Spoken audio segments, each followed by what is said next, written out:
Welcome back to Square Enix Presents. We are coming to you live from E3 2014. The Square Enix Presents channel broadcasts from major games all around the world, and we are here to keep you up to speed on the games that you love. My name is Rich Briggs. I am the brand director over at Crystal Dynamics. I'm very excited to be here, and as you've seen, we have had a ton of great content today and yesterday on the show, so make sure that you click the subscribe button so you can keep getting this content, because we've got plenty more coming up. Speaking of great content, we have Lara Croft and the Temple of Osiris. Very exciting. You may not have seen the trailer when we revealed it on Monday. Just in case you didn't, we're going to roll it for you right now, but if you did look at the trailer, look again, because there may be a few things you're going to want to pay attention to.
Very exciting stuff. And I am very pleased to say that today we have my good friend Scot Amos here today. He is the executive producer on Lara Croft and the Temple of Osiris. Scot, thanks so much for joining us. Absolutely my pleasure, Rich. It's always thrilling to be at E3 and get to show off a new product like this, so happy to be here. Absolutely. And tell us a little bit about the project. How did it come about? Yeah, so certainly for us, Lara Croft and the Guardian of Light back in 2010 was one of those ways for Crystal to reintroduce Lara Croft as a franchise and say this is a new take on Lara, bringing back to the roots that classic arcade kind of nostalgic platforming action game. From there, people loved it. It was one of those instant classics, did great on digital download, critical acclaim. The fans have been asking us for a sequel ever since. As you know, we were kind of focused on rebooting Tomb Raider for the last few years, and that happened in 2013, Definitive Edition earlier this year, but we always wanted to go back to this world. So being able to get back to it now and say, listening to our fans, looking at the location and saying, this is a chance for us to go and tap back into that arcade roots that we love. And it definitely has a really compelling story. You get the idea that Lara's in this huge temple from, the video. So talk to us a little bit about what this next adventure will entail. Yeah, so certainly Osiris itself in the title here, looking at Egyptian mythology, fans have been asking for us, we want to go back to Egypt. It's this great location. So we said, let's go look at some myths, some legends that we hadn't tapped into yet, that we hadn't done anything with. The Temple of Osiris and the whole myth and prophecy of Osiris came with this kind of blood feud between two different gods, one the good one the evil one, having this entire history between them, saying how do we get Lara in the middle of that, not just as uncovering it, but actually make her part of the story. So instead of it being just discovering the temple, it's actually becoming fulfilling the prophecy of the Osiris myth. So for us, it was a natural fit for this kind of quest action adventure game. Yeah, I love that, and this is also a franchise first, so it's not just Lara caught in the middle of this. We have Lara Croft and 4-player co-op for the first time in franchise history. Yeah, exactly right. So we actually introduced a new character to the canon, Carter Bell, who's actually kind of the competitive archaeologist. You think Belloc versus Indiana Jones, that kind of feeling, where you have somebody who's smart and talented as an archaeologist, but is a competitor. They're forced together to cooperate because they both get cursed at the very beginning by discovering this temple. And then you actually have the two other gods, Isis and Horus, the wife and son of Osiris, who they free by taking the curse on themselves, now you have this 4-player team that has to work together. Yeah, and it's also got a lot of fun other features in it that we're going to be revealing soon. But one of the things I did notice, it feels like there's an Easter egg in the trailer. Actually, there's no less than 4 Easter eggs in that trailer. There might actually be 5 if I go back and look at it myself now. But one of the very sought-after collectibles from the Guardian days were these red skulls. Hidden everywhere. We put them in very nooks and crannies for people to go back and play and replay to try and find these things like a completionist thing. So in the trailer, we actually threw a few of them in there that if you look closely, they're usually on the edge of the frame, but they're only there for a frame or two. But you can see at least 4. I think there's actually 5 red skull locations you can discover from the trailer. See, I told you guys that you were going to want to watch closely, so commence with the frame scrubbing. See if you can find those hidden red skulls. And that obviously leads me to believe there's going to be pickups and collectibles and upgrades for your character. Absolutely. Looking at both weaponry, we have tons of guns that you can go and find throughout the game, which is always fun. People want different types of weaponry. But we have a customization system for rings and for amulets. So rings are things you have a left and right hand. You can actually carry 2 different types of rings. They have a rarity leveling. You think of a Diablo or Borderlands, we have kind of a white all the way to an orange rarity. You go back and keep grinding through these tombs and actually finding more and more treasure. Certain items you can only get for yourself, so you actually want to compete with your friends to see you can get there first. These things are how you can customize your character, customize your weaponry with the rings that actually affects their powers. Then there's amulets as well.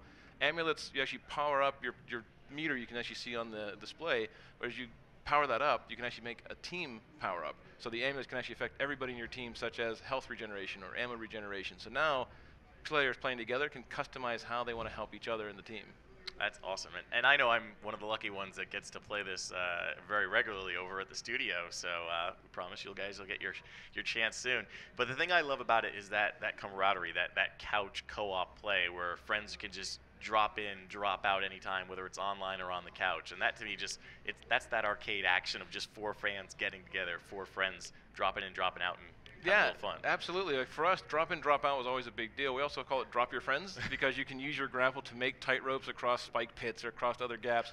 You don't have to keep it up there. You can actually drop your friends because if they're about to get a piece of loot that you want, well, why would you want them to get there instead of you, right? So there's a little bit of competition, but it's still a cooperative game. That's the primary focus, is partnering up together. And the game changes. If you have 1 person versus 4, you can play the entire adventure all by yourself, or when you get 2, 3, or 4 people, you get more story because all 4 characters will be talking, and you'll get different types of puzzles and challenges depending on how many people are there. Excellent.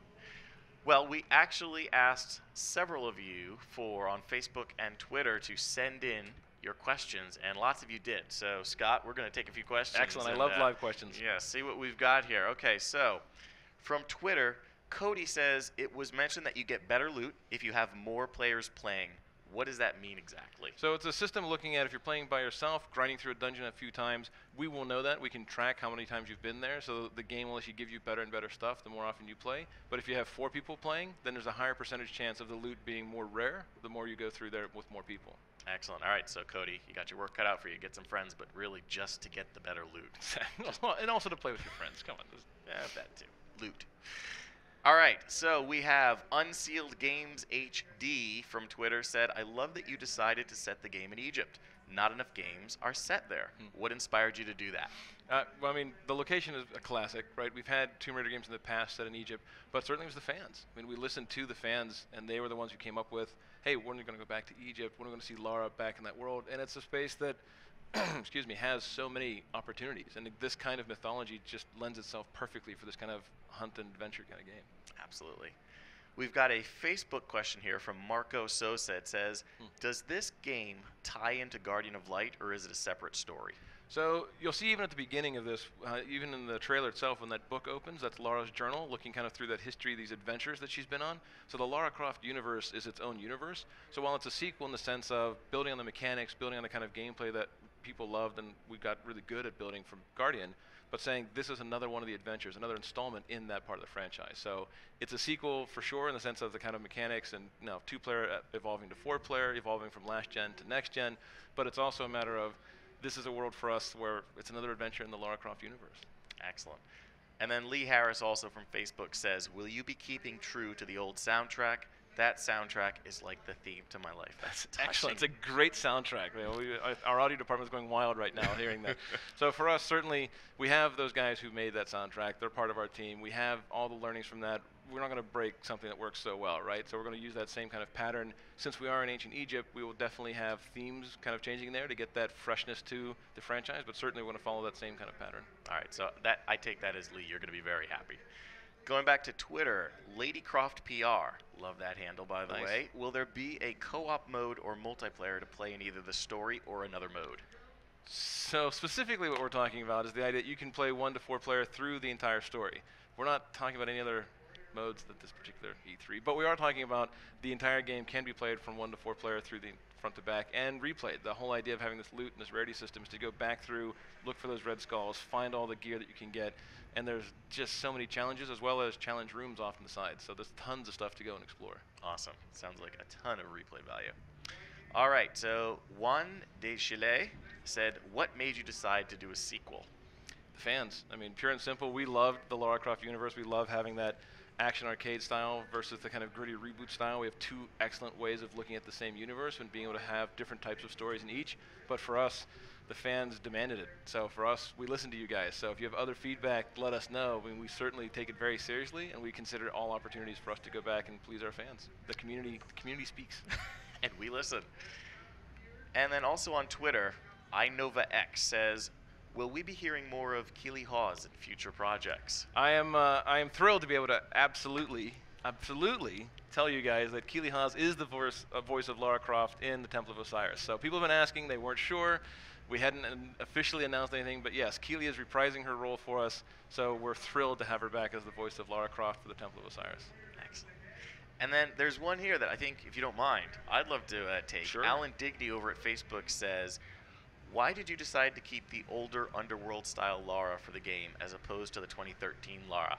Well, Alan, as Scott mentioned, we do have the 2 different brands under that umbrella. And the thing that we like is that this allows us to take those adventures back to that nostalgic Lara Croft, right? She's got the dual pistols, she's got the mansion, she's got the, unlimited resources to go gallivanting around the world and get herself in all sorts of trouble. Whereas the Tomb Raider reboot Lara is just starting out. She is, she's the gritty survival action Lara who doesn't have all these things just yet. And so while we aren't necessarily beholden to one or the other to tie with perfect continuity, we like to think of that young Lara who is learning to be a survivor and learning what it means to be a Tomb Raider.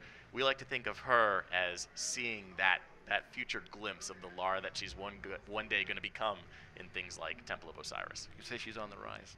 You could say she is on the rise.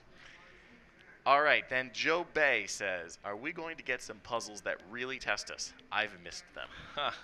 So we actually have a level designer back from Guardian of Light, Jeff Wages, and Jeff loves to make really hard puzzles. He loves springing them on us as the dev team, so he'll throw something out there that we can't figure out. And we're like, okay, that is not on the primary path. That goes over here.